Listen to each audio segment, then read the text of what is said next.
Hi everyone, this is Men's here, playing the Tier 10 American tank destroyer, the T110E3, here in Lakeville. Basically this tank, a lot of people sit back in it. I play a little bit more aggressively because it is decently mobile, a lot more than the T95, has good gun depression, and basically it's a very good tank at leading pushes since the frontal armor is very good. The only thing you really have to worry about in this is being flanked, since you can be flanked pretty easily, but if you stick around your teammates a bit and help them out, most likely they will help you out as well. Although you do run the risk of being flanked, which happens occasionally, but don't let it get to you. It's something that you sort of have to deal with in this tank or any other TD without a turret.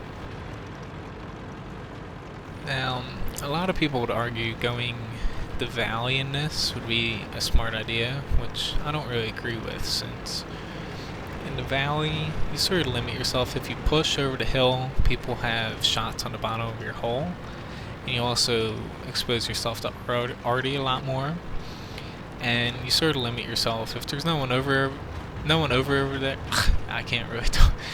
If there's no one over there pushing really and they're just defending, you really waste a lot of time pushing against them while your team loses the rest of the map.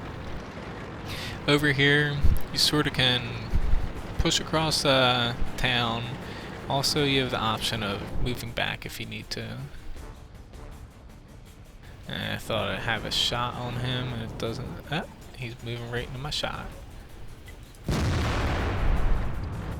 I don't think I hit him though.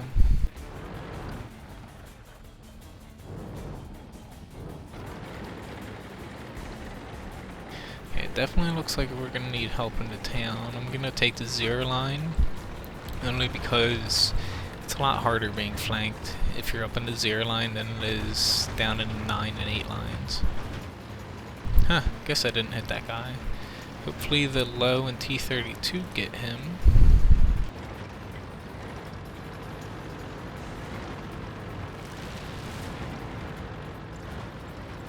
Nope, does not look like the low did anything at all.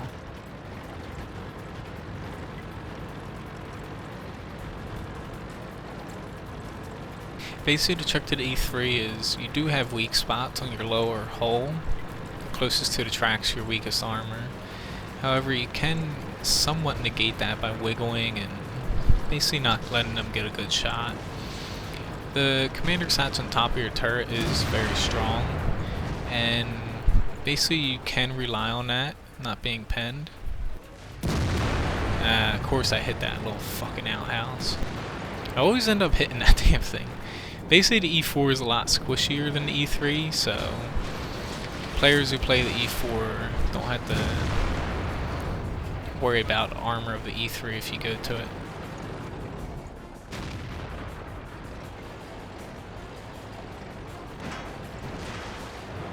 Okay, that E3's out, so I'm going to push on this IS-7. I'm slightly higher than him, so I can shoot into his upper plate. Lower plate might actually be a little bit tougher from this angle.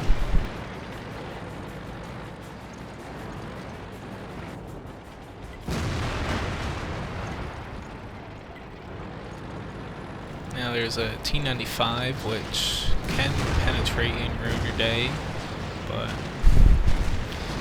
I'm gonna deal with him first. Bye bye. We finished him off. The only time you really need APCR in this, I find, is if basically E70 or E100 or E75 or something face hugs you, you have a real difficult time actually countering that at close range. Come on, people, there's a frickin' light tank getting behind me.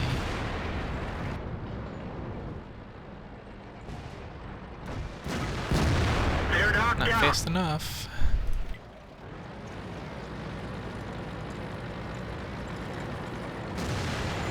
And I like the E3 a lot over the E4, aside from the other reasons, because the frickin' gun is awesome. We've just Except for dinged that them. bounce right there. I don't like ST1s, but you basically gain a lot of reload, the gun depression as I mentioned earlier, and also, I believe, a little bit of accuracy. Enemy vehicle knocked out. Now, doing shots like that, you really want to keep in mind your ping.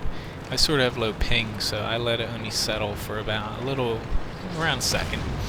If you have higher ping though, you definitely want to let your aiming circle settle a little bit more so that when you fire, you actually don't shoot behind the tank.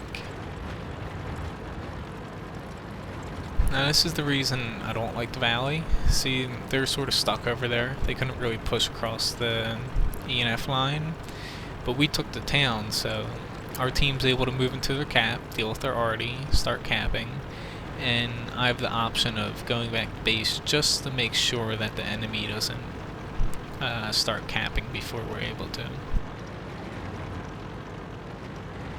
Basically, I find the flexibility of the town a lot more useful than limiting yourself only to the 1 and 2 lines on the map. It's always good to have backup plans.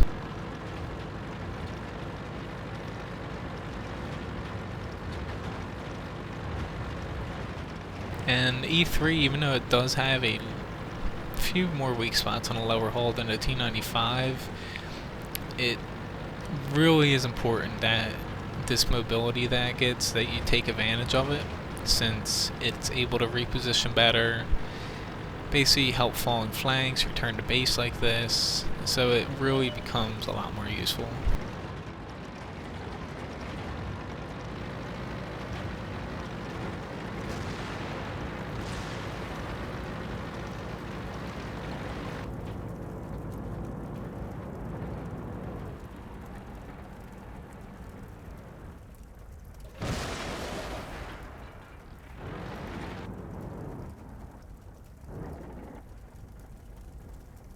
You gonna push on me?